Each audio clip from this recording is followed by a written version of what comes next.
अस्सलामु अलैकुम वरहमतुल्लाहि वबरकातुहू। तीन डाकू तीन कवारी लड़कियां। एक दफ़ा तीन डाकू रात को डाका डालने के लिए गए। एक घर में गए, एक कमरे में दाखिल हुए। तीन हसीन व जमील लड़कियां सो रही थी। इनको अकेले देखकर इनके दिल में शैतान ने शैतानगी पैदा कर दी। इन्होंने इन तीनों लड़कियों के साथ इस कमरे में ज़बरदस्ती ज़िना करना शुरू कर दिया। अंधेरा इतना था कि इन तीनों लड़कियों को इन लोगों की शक्ल की पहचान न हुई। लड़कियों की शक्ल को वो ना देख सके। तीनों बहनों से ज़बरदस्ती ज़िना करके वो डाकू वहाँ से चले गए। वो तीनों डाकू एक गली में से गुज़रे।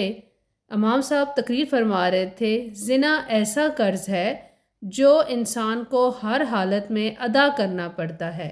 कोई इंसान अल्लाह के दरवाज़े पर तौबा कर ले कि तो अल्लाह ताला कर्ज को ज़ाइल कर देता है, लेकिन शर्त यह है कि सच्चे दिल से तौबा की जाए। इमाम साहिब की ये बात इन तीनों के दिल को जा लगी, क्योंकि वो तीनों भी अकलौती बहनों के भाई थे। इन तीनों ने कहा, अगर हमारी बहनों को किसी नामहरम ने हाथ भी लगाया, जान निकाल देंगे। तो दूसरे ने कहा, जो कर्ज हम पर है वो हमको हर हालत में उतारना पड़ेगा। तीसरे ने कहा, गुनाह हमने किया है, सज़ा हमारी मासूम बहनों को भुगतनी पड़ेगी। ऐसे भाइयों के ज़िंदा रहने से तो अच्छा है कि वह डूब के मर जाए। हम तीनों को अपने गुनाह का एहसास हो गया है। और उन्होंने एक दूसरे से कहा, इसकी तलाफ़ी कैसे की जाए। तीनों इस गली में पेशेमान होकर बैठ गए। एक ने कहा, इमाम साहब के पास जाकर मदद लेते हैं।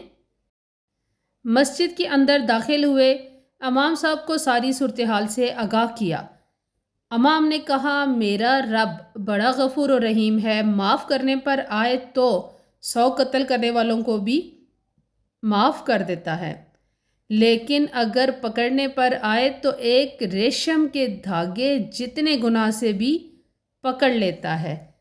लेकिन अगर तुम सच्चे दिल से इसके दरवाज़े पर तौबा करते हो, वह गफूर और रहीम ज़रूर माफ़ फरमा देगा। लेकिन मेरा रब इस वक्त तक तुम्हें माफ़ नहीं करेगा।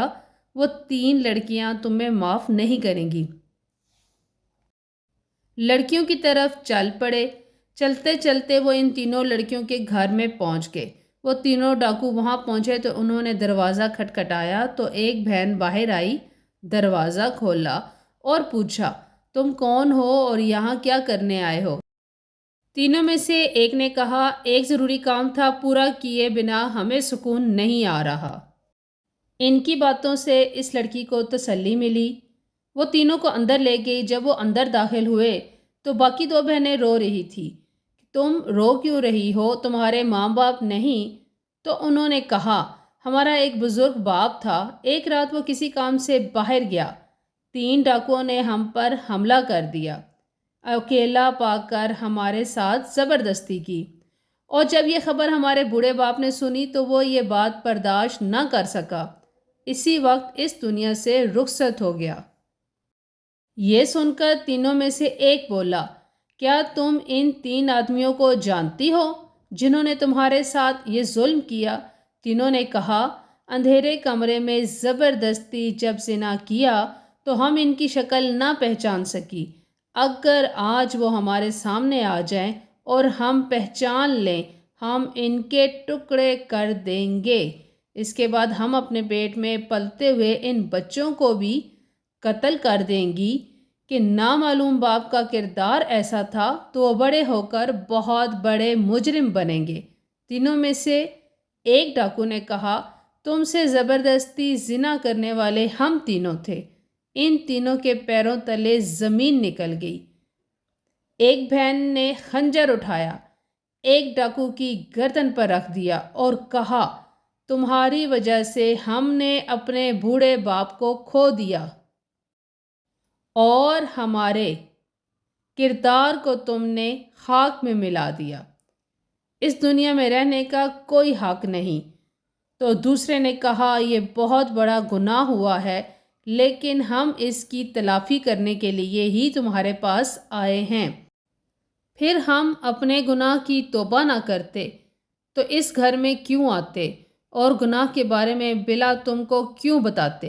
یہ سن کر اس نے کہا تم نے اپنی غلطی کی اصلاح کیسے کر سکتے ہو؟ انہوں نے کہا تم تینوں بہنوں سے شادی کریں گے، اس طرح ہم اپنے بچے کو ایک باپ کا نام دیں گے۔ پھر وہ لڑکیاں بھی ان کی اس بات پر رضامند ہو گئیں، شادی کرنے کے لیے تیار ہو گئی۔ لیکن تھوڑی دیر بعد ان ڈاکوؤں میں سے ایک ڈاکو نے کہا ہم نہیں جانتے کس لڑکی کے پیٹ میں کس ڈاکو کا بچہ پل رہا ہے۔ یہ بات سن کر سب پریشان ہو گئے۔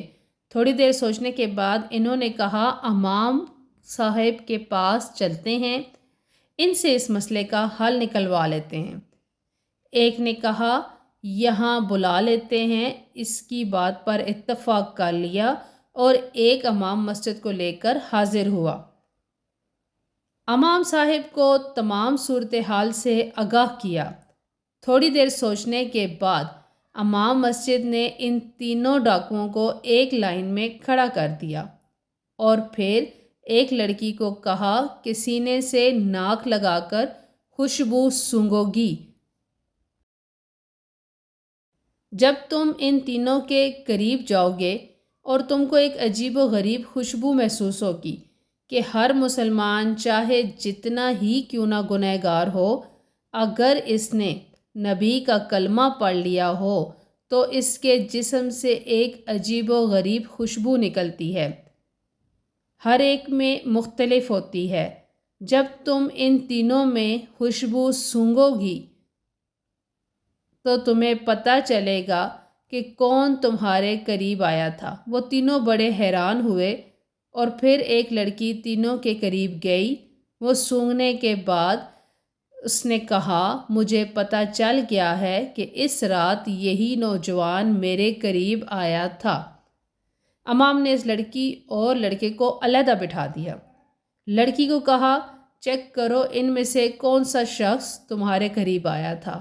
دوسرا آدمی یہ ہے جس سے خوشبو آ رہی ہے، زبردستی کرتے وقت اس کے جسم سے آتی تھی۔ ساتھ میں ہی اس کو بھی علیحدہ بٹھا دیا اور پھر تیسری لڑکی کو کہا کہ تمہارا گنہگار یہ ہے۔ امام صاحب کی عقل مندی کو دیکھ کر وہ سب بڑے متاثر ہوئے۔ امام صاحب نے ان تینوں کا نکاح پڑھا دیا۔ تینوں اپنی غلطی کی تلافی کر کے ہنسی خوشی زندگی گزارنے لگے۔ جب 1 سال بعد تینوں کے بچے پیدا ہوئے تو ان کی شکلیں اپنے باپ پر تھیں۔ اللہ تعالیٰ ہمیں گناہوں سے بچنے کی توفیق عطا فرمائے۔ Thanks for watching.